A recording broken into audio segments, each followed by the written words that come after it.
Jindal steel company 2006 मसीह एक कारखाना करने पाई केन्दुझर जिला चंपुआ उपखंड देवझर पंचायतर किताबेड़ा सियालजोड़ा और देवझर ग्रामर लोकों जमी हातेइबा पाई मिठा मिठा प्रतिश्रुति देइथिला। आउ साग माछ दर रे तांको भिटामाटी नेबा परे एबे प्रतिश्रुति ओहरी जाइछि। तेणु कंपनी हाथ को भिटामाटी टेकी देई लुह पिउछंती विस्थापित लोके। जगह घर द्वार गछ माच सब गला जमी बाड़ी सब गला किछि नहीं सब किछि नहीं आउ दाना एमान दाना पानी दउतले आंगते भटै देला ना कंपनी किसी बुझु नहीं ऐसा कंपनी किसी बुझु नहीं किछि बुझते नहीं आउ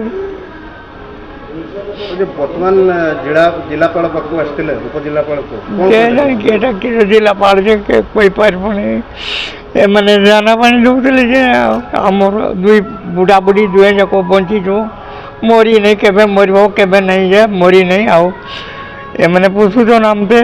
तबे कंपनी देइथिबा प्रतिश्रुति ओहरी जाइथिबारु जमी देई सर्वहरा होई जाइछंती एठाकार विस्थापित ग्रामवासी। जमी अधिग्रहण समय रे कंपनी पक्षरु दिया जाइथिबा प्रतिश्रुति को पालन करा जाउ नथबारु एबे भाग्य को निंदुछंती विस्थापित लोक माने। परिस्थिति एपरी होईछि जे एबे विस्थापितंक दुख ना कंपनी देखुछि ना प्रशासन हृदयंगम करुछि। फलरे विस्थापित लोक माने मौलिक सुविधा आदि न पाई चंपुआ उपजिल्लापालक द्वारस्थ होइथिले। आउ सेमानक समस्या संपर्क रे अवगत करिबा सह कौनसी कारण न थाई कंपनी रे कार्य करुथबा विस्थापित को छटई करिथिबा कर्मचारी को पुनः नियुक्ति पाई दाबी करिथिले। कोन हेतुला आपनकर स्वामी रो मो स्वामी किछि भूल कर न थाई भी गोटे वर्ष राइन ताको बसई दिचंती। वर्तमान एटे जो उपजिलापाल पाखरे असले कोन निष्पत्ति होला उपजिलापाल से निष्पत्ति किछि भी नेउ नांती।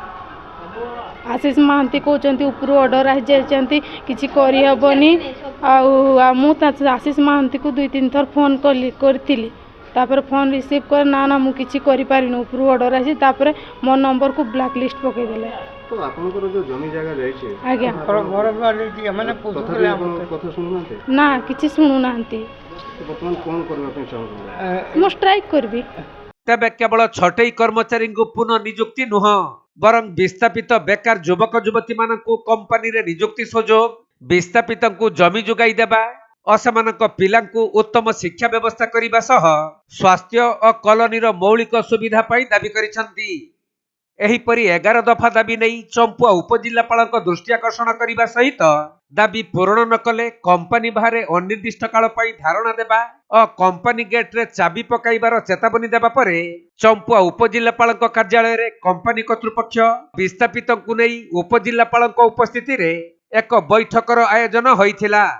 हेले कौनसी समाधानर बाट बाहरी नथिबा बेले कंपनी विरुद्ध रे पुंजीभूत असंतोष खूब शीघ्र कंपनी और प्रशासनर मुंड व्यथार कारण साजिबा स्पष्ट कर देइछि।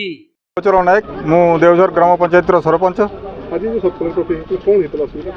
आज मते देवझर ग्राम पंचायत सर्वसाधारण माने जो जिंदल कंपनी जो जमी एवं बासगृह हरा व्यक्ति माने मते चिठी करथिले जे आमर 15टा दाबी उपरे दाबी अच्छी कलेक्टर साहब आज डाकी से मत डाकी कलेक्टर सार पाखरे भी आज तांकर समस्ते उपस्थित रे कलेक्टर सार जेतकी दाबी पूरण दाबी देइथिले से विषय आलोचना कले। निष्पत्ति सेमिति किछि बाहरिला नहीं।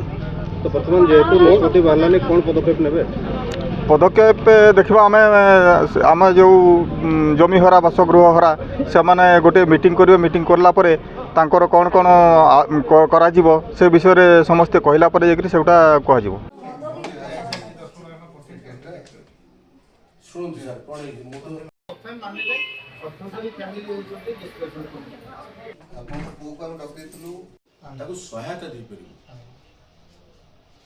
केन्दुझर जिल्लारू दीपेश कुमार बेहेरा रिपोर्ट कोणार्क लाइव।